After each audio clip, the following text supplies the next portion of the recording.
예, 경기도 성남 분당갑 출시 이종훈 의원입니다. 제가 정치를 시작하면서 지역 구민하고 국민께 처음으로 드렸던 말씀이 바로 일하는 사람이 행복한 사회를 만들겠다는 거였는데요. 아주 소박하게는 가정에서 가족들과 많은 시간을 보낼 수 있게 라는 것부터 직장에서 근로자들의 인격권이 존중되는 헌법적인 가치까지 좀 포함해서 생각을 했었습니다. 전자와 관련해서는 장시간 근로의 문제하고 과로사 기준의 문제를 작년 국감에서 제가 지적한 바 있고, 오늘은 그 후자의 근로자의 인격권과 관련해서 지금 현장에서 벌어지고 있는 과학적인 인사관리에 대해서 좀 고발하고자 합니다. 먼저 제가 사진을 하나 준비했는데요. 보실게요.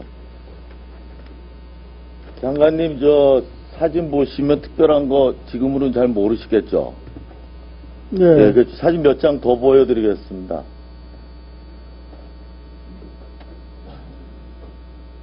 이 보시면요, 머리가 희끗희끗하신 분이나 또는 약간 머리가 빠지신 분들이 이렇게 근무하는 회사인데요. 여기가 KTS라는 콜센터 상담원 분들이세요. 이런 분들이 모두 41분 계십니다. 근데 이분들의 사연이 똑같아요.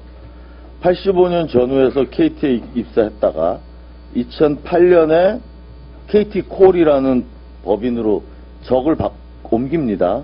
2009년에 KTS라는 회사에 흡수 합병되는데 2011년에 KT가, 모기업인 KT가 이분들이 하던 업무를 회수해 가면서 지금 젊은 사람들이 해야 되는 콜센터 상담원들을 지금 이분들이 하고 계세요.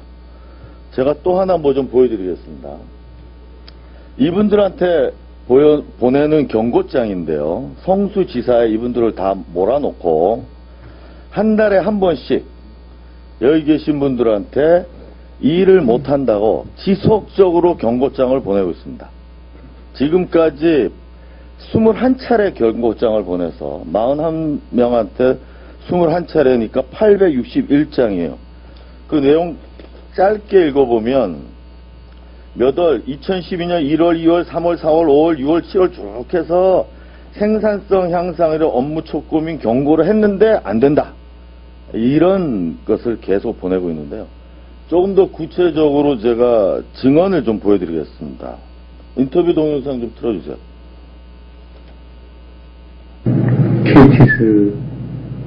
KTS에서 콜센터 상담원으로 일하는 이재창입니다. 나이는 만 56세입니다. 저는 KT에서 85년도부터 2008년 10월까지 이러저러한 일을 하다가 KTS라는 회사로 자리를 옮겼습니다.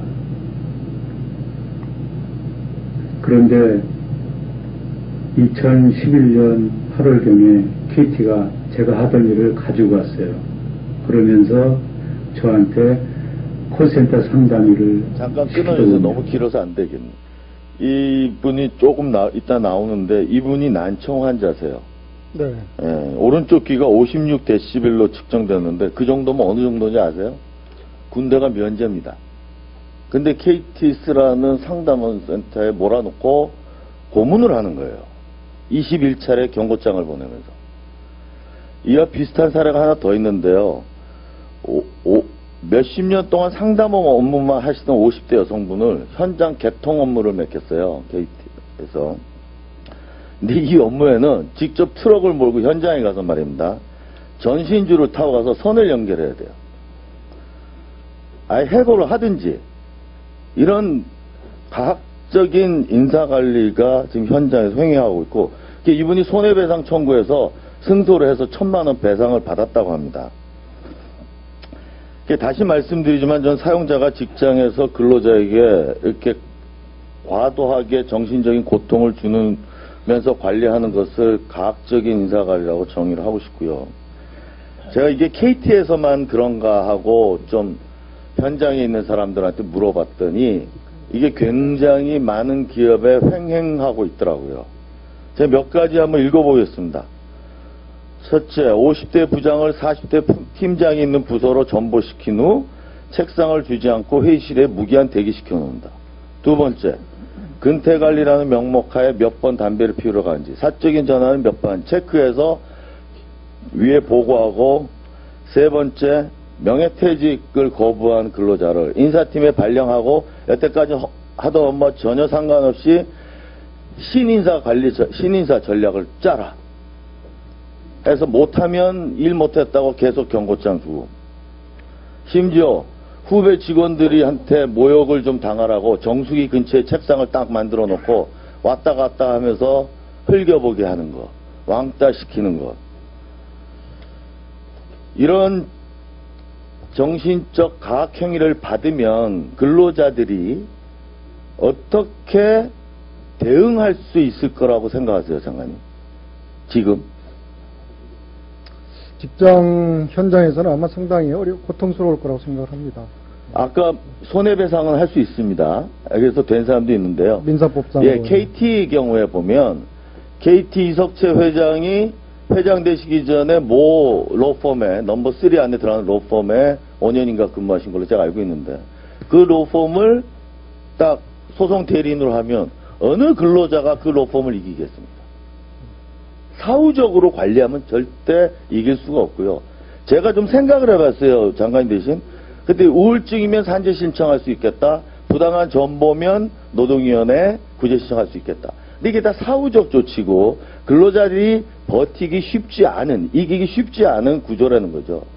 그렇다면 사전적인 예방 조치가 있어야 할 건데, 사전적 예방 조치를 보니까 근로기준법 8조에 어떠한 경우에도 폭력을 해서는 아니 된다. 그거는 뭐예요? 장관님, 그게 정신적 폭력까지 포함한다고 볼 수 있을까요? 제 생각에는 좁게 해석해서 육체적인 폭력만이 아마 해당된다고 봅니다. 그래서 바뀌어야 된다는 거예요. 네. 제가 이것과 관련해서 좀 연구를 해봐서 프랑스 사례를 한번 봤더니요. 한번 보여주세요. 아이고, 그러면. 프랑스 사례 제가 말씀드릴게요. 2000년 초에 프랑스 텔레콤에서 아주 높은 구조조정을 단행했고, 그래서 22,000명이 명예퇴직을 했는데, 그러면서 10,000명은 부서 이동을 시켰어요. 근데 전혀 상관없는 일, 기술자를 대리점 판매원이나 똑같이, 여기와 똑같이 콜센터 상담으로 이동을 했습니다. 그 결과 근로자 35명이 자살했고 회장이 기소당했습니다.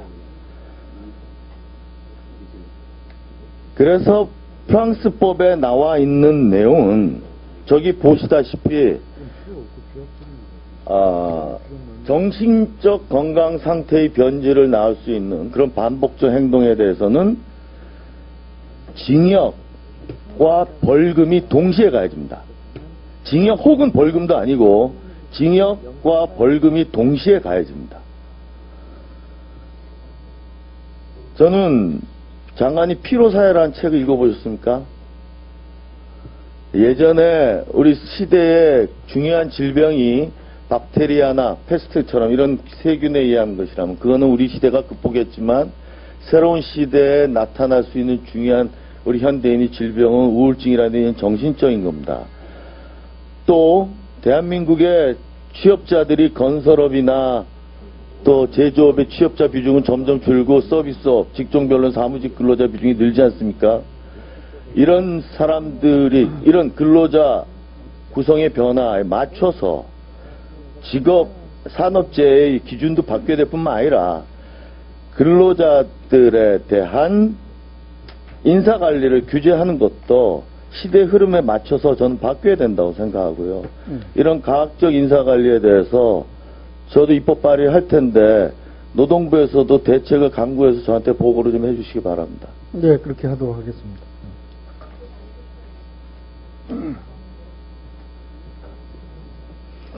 그 말씀하신 아까 그 근기법 8조에는 지금 현재 제가 지금 참조를 해보니까 정신적 폭력도 포함된다는 해석을 지금 하고 있습니다만은 지금 의원님이 말씀하신 그 정신적 가학행위, 그 가학행위의 법 개념 자체가 지금 아직 불명확해서 이 전문가들하고 지금 검토 중이라고 보고를 받았습니다. 그래서 향후에 그 입법을 하실 때 저희들이 지원을 해드리고 의원님 말씀하신 대로 어쨌건 우리 근로자들도 정신적 건강 상태에 대한 보호도 중요하고 또 존엄성도 중요하기 때문에 그런 방향으로 입법이 될 수 있도록 네, 가능하면 근로기준법에 명확하게 정의를 하는 것이 저는 보호를 철저하게 할 수 있는 방법이라고 생각합니다. 네, 알겠습니다. 참조하겠습니다. 자, 이종원 의원님 수고하셨습니다. 근데 프랑스 형법은 그런 게 돼 있나요?